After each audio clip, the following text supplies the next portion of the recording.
94.3 The Dude is very grateful to our men and women in uniform.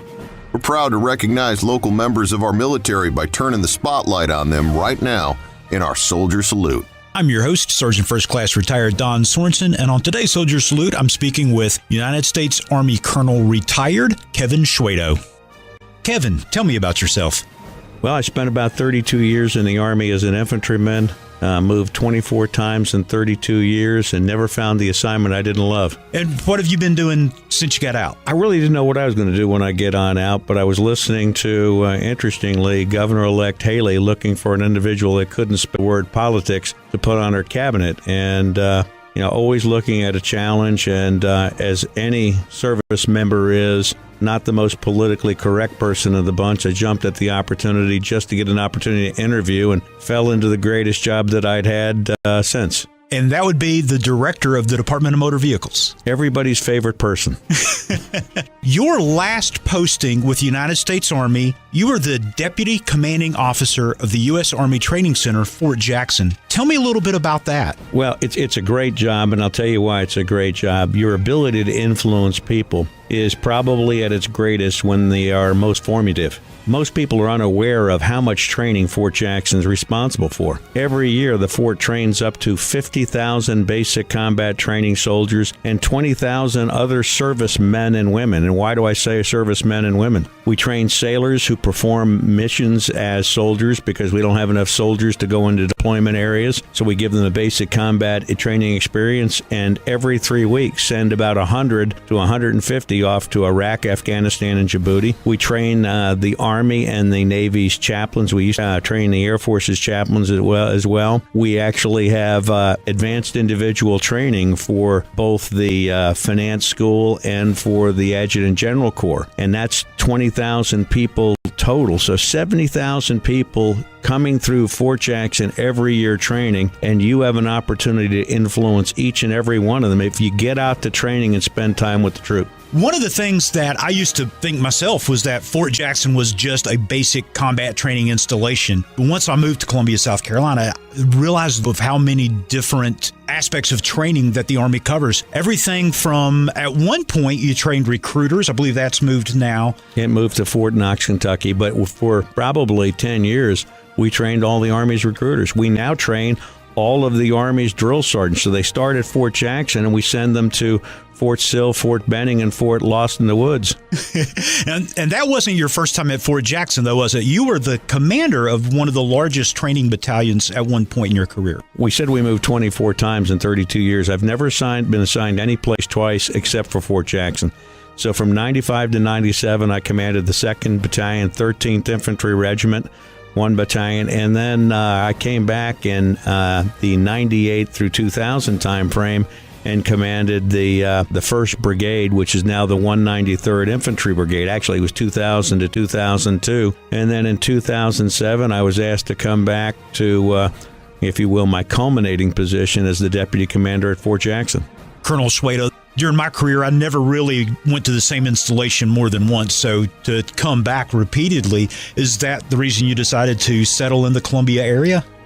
A lot of it had to do with what I was doing as the deputy commander. You know, when you move that many times, you see a lot of great places and great people all around the world. And again, I never was assigned any place we didn't love. But the Columbia area, the Midlands, and the state of South Carolina were by far the most military friendly. At one point in time, we were getting almost $1 million worth of tickets for soldiers and their families annually. So, for example, we were allowed to bring up to 5,000 soldiers at a time to go watch a USC football game, or the Blowfish, and they've done it every year for at least 10 years, sponsor a battalion to 3 battalions worth of soldiers to go watch a baseball game, and they feed them and give them a drink because they love them.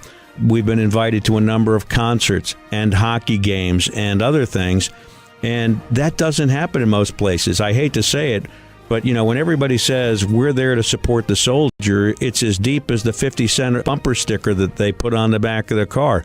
In South Carolina, in Columbia, it's real. People love their troops, and they go out of their way to take care of them and their families. Colonel, everyone that you talk to, it's like it's bad press, DMV. But I tell you, in the past couple of years, the times I've had to go, it's been amazing. The lines have been short. They've been moving fast. And the people have been just amazing to me. Is that part of your leadership? Well, it's funny because it goes back to a great Saturday Night Line Live, which says the only reason the IRS exists today is to make the DMV look good. And the only reason I'll take that cheap shot is we probably have the shortest lines in the country overall. In the grand scheme of things, in many states right now, your first appointment is after the first of the year, so you're talking 4 months out. You're talking 4 to 8 hour wait times, and we've been averaging about 9 minutes. Now, a little longer at our larger places, a little shorter at our smaller places. But if you want to keep lines short, you just go to our app at scdmvonline.com and you look for the location that you want to go to, and it will tell you in real time how long you're going to wait in line. And we press hard to keep low times. I think you guys are doing an amazing job. Just a couple weeks ago, I was transferring a title from my name to my daughter's name. I took a book, advised her to bring a book. I didn't even have time to sit down. Got my number. I was going to go sit down, and I was called almost immediately. So it was fantastic. You guys are doing a great job. I looked back over your biography, the different places, leadership courses, being the commander of different installations. How did that prepare you for the director of the Department of Motor Vehicles? I get a lot of credit for doing a lot of great things at the DMV when, in fairness, what I did was plagiarize from the Army. So this is my first public admission to the plagiarization. But, one of the things Governor Haley asked me early on is, how's your transition coming? I said, I love this. I go to every DMV in the state, all 66 of them, and I sit down and I meet with all of our employees and as many customers as I can. And the beautiful thing is they tell you things you need to hear instead of what you want to hear. And so I found out, for example, initially, we were doing things differently in every DMV. So how do you correct it? I shut down every DMV in the state every Wednesday for 1 hour to go ahead and to train our staff to make sure that they're all giving first-class customer service and that they're doing it the same way at all 66. You get a full hour every week to go ahead and to train your troops. In this case, my entire senior staff, all of my directors come in 3 weeks before a class is to be given, and we spend almost 2.5 hours proofing the class that we're going to give 2.5 weeks later to ensure that we're all on the same sheet of music. And one of the reasons it takes 2.5 hours is periodically the leadership doesn't agree on what right looks like.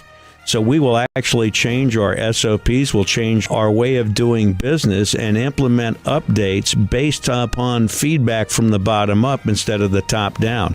And I think it pays tremendous dividends. Colonel Shwedo, you're not just the director of the DMV. For the past year, you have also been serving as the civilian aide to the Secretary of the Army. Tell me about that role. It's one of the greatest gigs that I've gotten, since getting out. Now, I've been out now 7.5 years. I've been asked to go out and speak to large groups fairly frequently, and I love talking about soldiers, love talking about the military and what we can continue to do to get behind them and make great things happen. When I was asked to be the civilian aide to the Secretary of the Army, all it did was increase my platform and give me that opportunity to reach out and touch people. So what is the civilian aide to the Secretary of the Army? I have the pleasure and honor to serve the Secretary of the Army.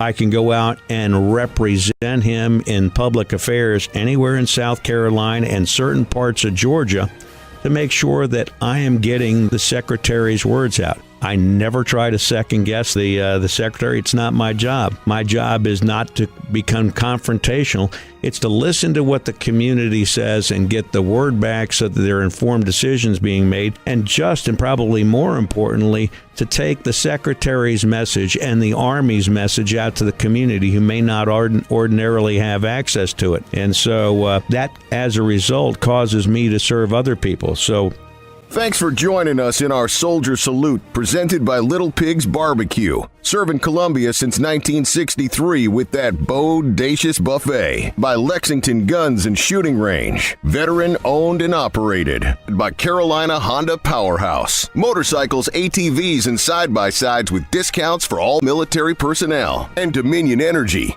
We depend on